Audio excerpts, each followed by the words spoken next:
Hello sa inyo mga kasari, good evening po sa inyong lahat. So for today's video, hinihintay ko lang po mga kasari yung ating delivery from Pure Gold.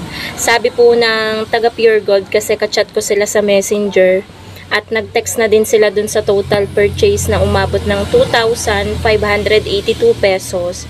On the way na daw po yung delivery. So, hintayin ko po yung delivery ngayon. Siguro baka maya-maya pa yung dating nila and agad-agad kong i-unbox haul and pricing sa inyo. I-update ko kayo guys kung meron na naman bang tumaas or nag-maintain pa din yung presyo katulad nung nakaraang week. So, itong delivery na to medyo mababa dun sa nakaraan. Kasi nung nakaraan guys, umabot yata ng 4,200 plus. Inabot siya. So, medyo konti lang yung ating i-haul and pricing sa inyo. Pero, itatry ko pa din yung best ko na ma-share sa inyo lahat ng bentahan ko dun sa mga items na ipapakita ko. So, update ko na lang kayo mga kasari kapag dumating na yung delivery natin from Pure Gold.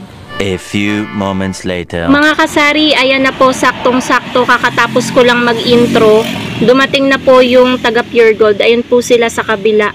Ayan, sa kabilang kalsada. Dumating na po mga kasari. So, i-ano ko lang po, babayaran ko. Nakahanda na naman yung pambayad ko dito. I-receive ko lang guys. Mag-start na po tayong haul and pricing kasi ito, bubuksan na lang natin, tinanggal ko na rin yung tali. At habang nagpe-prepare ako bago ako mag-start, ang dami ko na naman napansin na kamalian dito sa delivery. Unahin ko na guys itong mga naka-paper bag. Dahil napansin ko po, dito sa malaking paper bag, ang order ko lang pong Yakult ay isang haba lang na ganun. Pero yung Yakult po na dineliver sa akin ay 5. Open natin. Ayun siya. Ayan. 5 guys yung dineliver sa akin na Yakult. Isa lang po ang order ko. Tapos dito mga non-food items sa kabila. Mali din po yung isang shampoo. Dahil ang order ko po mga kasari ay Palmolive Green. Kasi wala na akong Palmolive Green dyan. Ayan yung pink. O, pansin nyo. Pink yung dineliver.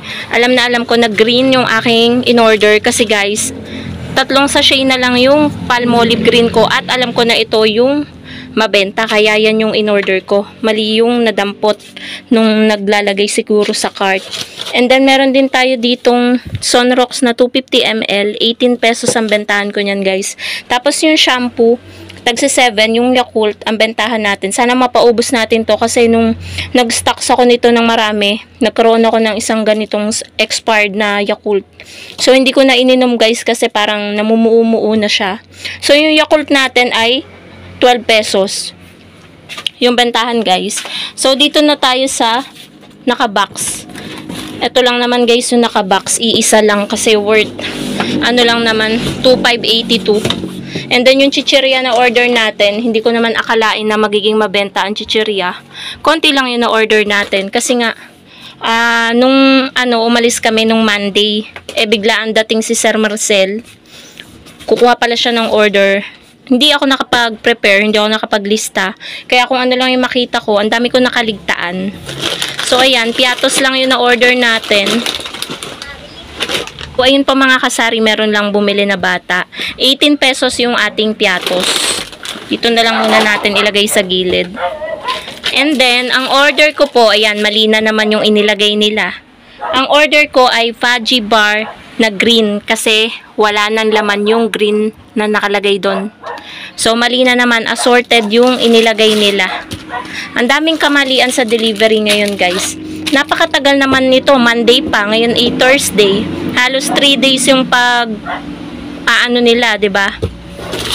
Tapos Oreo, 9 pesos yung Oreo natin, dapat nga 10 pesos na 'yan pero 9 na lang.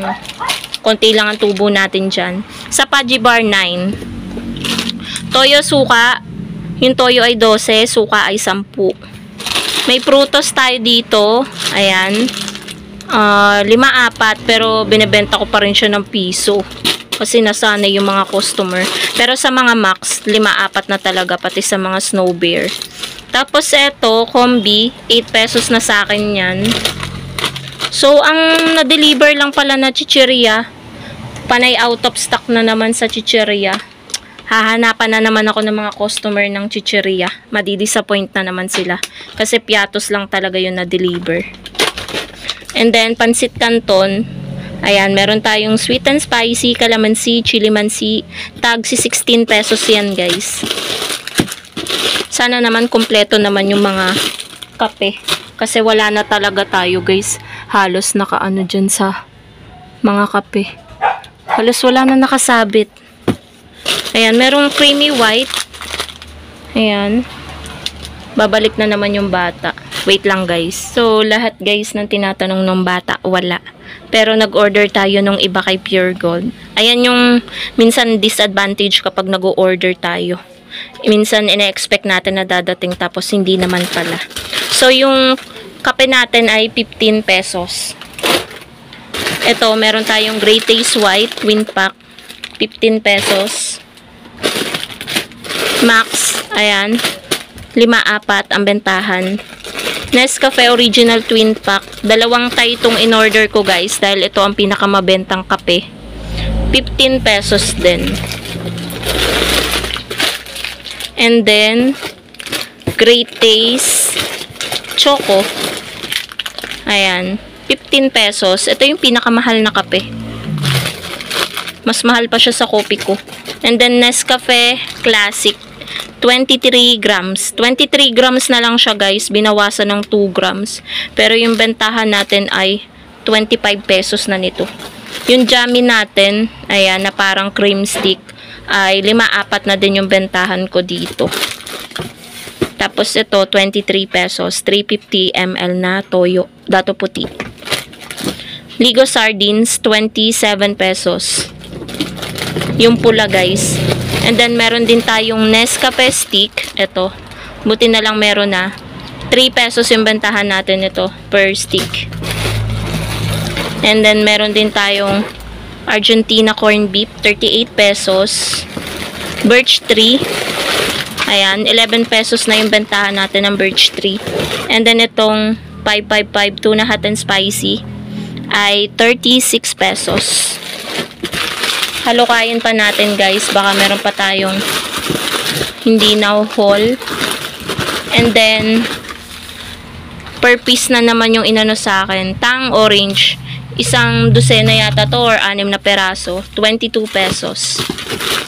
Gusto ko, guys, ba yung magkakadugtong para na isasabit natin. Kaso ganyan lagi yung dinadala sa akin. Tapos, wala nang ibang Yun lang, guys. Bumalik ulit yung bata. Medyo may pagkamakulit yung bata. Naka 3 times na balik na. At ngayon lang siya bumili. So, wala na ako, guys, ibang makita. Ang dami na namang wala sa delivery. Pero mantak nyo kakonti nito. Umabot pa rin siya ng aabot na ng 2.6. Konti na lang ang kulang, 'di ba, guys? Meron pala ditong dato puti na patis. 30 ang bentahan ko nito. Tapos, guys, wala namang iba na. Yan, Max White, 5-4. Yun lang, guys. Yung mga dineliver talaga, walang Great Taste Original, walang Creamy Latte. Ang daming wala, mga kasari, as in.